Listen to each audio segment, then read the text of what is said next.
I'm home. Yeah. They always ask me, Ali, what you so angry for, man? Why you always so upset? I tell them shit. There's a thin line between anger and hunger, my man. And I ride a unicycle down the middle. You might catch me touching feet down on both sides. Ever since day number one, it's just me and where I'm coming from. Right. On a 7k easy run, trying to keep my heart rate below 160, I suppose. And I just love running. It's just so therapeutic. Like, this is meditation for me. Like, meditation is something I've been trying to get into. I've been doing it, but not consistently. So, especially the fact that I'm lacking the consistency, I find I get the mental clarity from exercise. And I'm going out running. It is my meditation. Number one, it's just me and where I'm coming from. Rites of passage and shadows on the sun. My people, I stand before you as a man with more true shit than he knows what to do with. I give it all to you long as you can promise me this. When it's time, you will ball up a fist. 7k run at a 5:59 pace. I've been doing quite a lot of training that like involves a lot of speed runs and stuff. Get my times faster and everything. It's kind of nice every couple of weeks to just take a step back and go back to doing some like easy, more comfortable pace runs where they're like much more, for me anyway, meditative. I don't listen to anything. I just kind of be with my own thoughts. Even if my thoughts are like super busy and like my mind is racing and going 100 miles an hour, I always find after the run, I generally feel 10 times better anyway. So meditation is like that as well, in the sense that you can meditate, have a super busy mind, but when it's done, that's when the calmness comes, even if it's turmoil in the middle of it. Nice way to kickstart the day. And I'm proud of what we make regardless what happens. Fuck rapping, I sing off key. One thing you should never do is diss Ali, cause motherfucker, there ain't nothing rougher than trying to climb from the rug you get swept under. I could run through every one of your blunders. Mistake number one is that your crew don't love ya. I take a bullet for the core of the sayers. When me and my dogs out touring the nation, in and out of town, to be honest, it was more just like trying to pick up like new basic t-shirts and like, you know, when you just kind of need a few bits like that. So got that, got a few little accessories for this camera. Yeah, I'm pretty excited with how this is kind of looking, the setup. shit is amazing, doctor. Don't get it mistaken. We call life out when we sit in the basement. We self-taught. This is real as you make it. Anywhere you look at it, this shit is amazing. Homeboy, understand. I ain't mad at you. There's very few things in life I know how to do, and this is Just out for dinner there, but I didn't want to film it. I don't really like kind of bringing a camera into restaurants, and especially when you're with family and stuff, it just always feels a bit weird. I was in town with my brother today, and it's like, even he's like, what are you doing filming yourself, you pleb? But I think it comes back to this whole thing of like being too much of a perfectionist and just like needing to let go a little bit, especially from an artistic point of view, because I think when the true artistic creation of anything comes out is when you're able to fully let go and not hold on to things being too perfect all of the time. It's important to recognize that not everything is within your control and that certain things happen, and that's okay.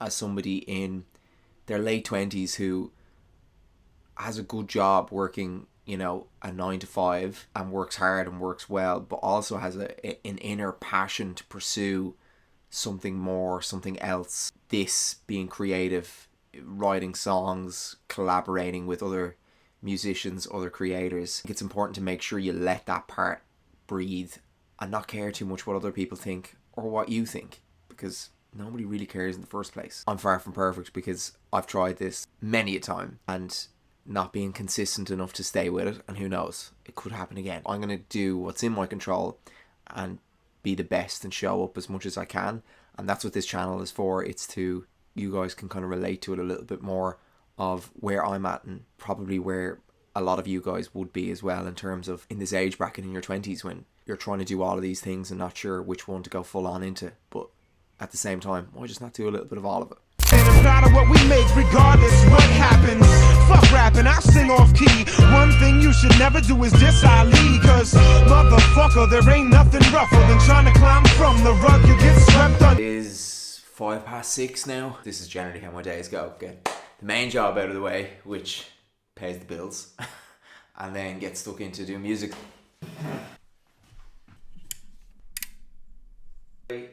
I just got this stand as well, which I find really good. It's almost like one of them like podcast stands.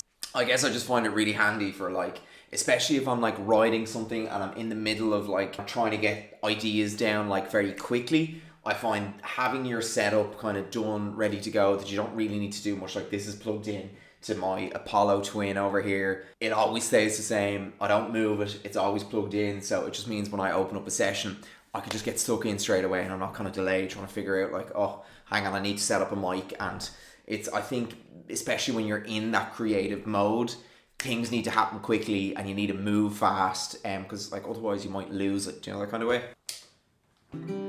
Together like gold eyes deep.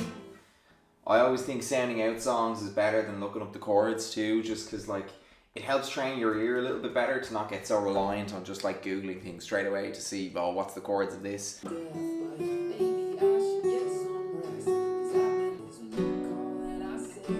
You and me belong together, and me belong together.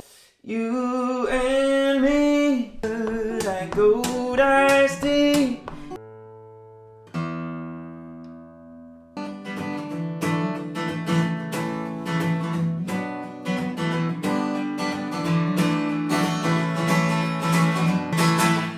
Guitar done. I've only kind of like recently got back into it.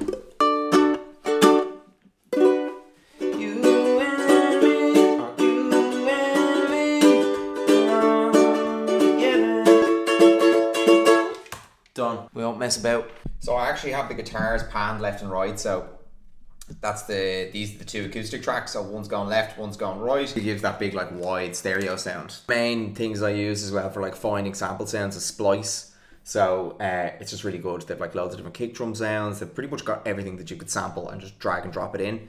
I'm gonna get a nice kick sound for this track.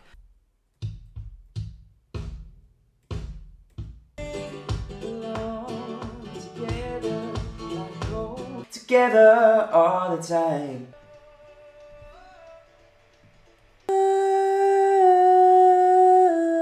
Just finished that cover. I'm not going to film it this evening. I'll film it tomorrow. By the time this is out though, that cover is probably going to be out on TikTok and stuff, so make sure you check it out. But no, it's fun. That's basically my process. Like, I'll come home from work, I'll sit down, pick a track, whether it's original or a cover, and just work on it, get straight to work. And as I said, the biggest thing for me is like removing the obstacles between me creating something and like all of the technical stuff going on around me. So as in making sure that like my mics are already set up, everything's plugged in, and then, you know, it just makes everything a little bit easier. Hope you guys enjoyed the video.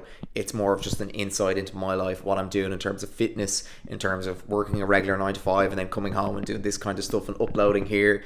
And I just want to bring you guys along on the journey. I'm going to try and upload way more regularly, and leave a comment below what parts you like, what you'd like to see more of, and if there's other topics within kind of music or anything to do with mindset, or even when I'm running, whatever it is, comment below. I'd love to chat more about it. Let's start a little community here, and yeah, make sure you subscribe, and I'll see you in the next one.